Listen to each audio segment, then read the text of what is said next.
فمن عفي له من أخيه شيء فاتباع بالمعروف وأداء إليه بإحسان ذلك تخفيف من ربكم ورحمة فمن اعتدى بعد ذلك فله عذاب أليم ولكم في القصاص حياة يا أولي الألباب لعلكم تتقون كتب عليكم إذا حضر أحدكم الموت إن ترك خيرا الوصية للوالدين والأقربين بالمعروف حقا على المتقين فمن بدله بعدما سمعه فإنما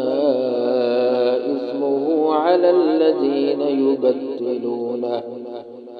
إن الله سميع عليم فمن خاف من موص جنفا أو إثما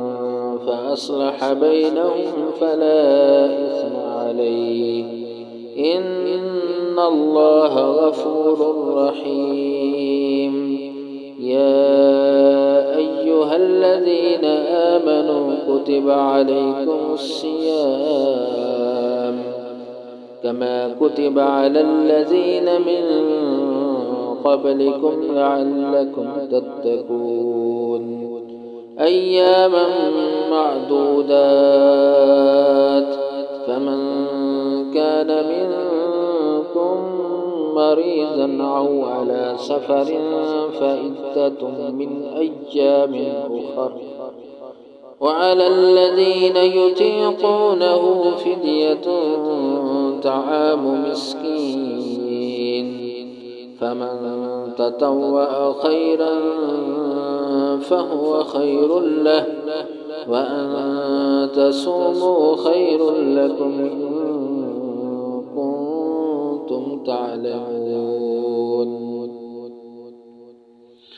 شهر رمضان الذي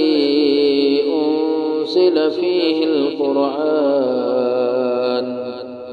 هدى للناس وبينات من الهدى والفرقان فمن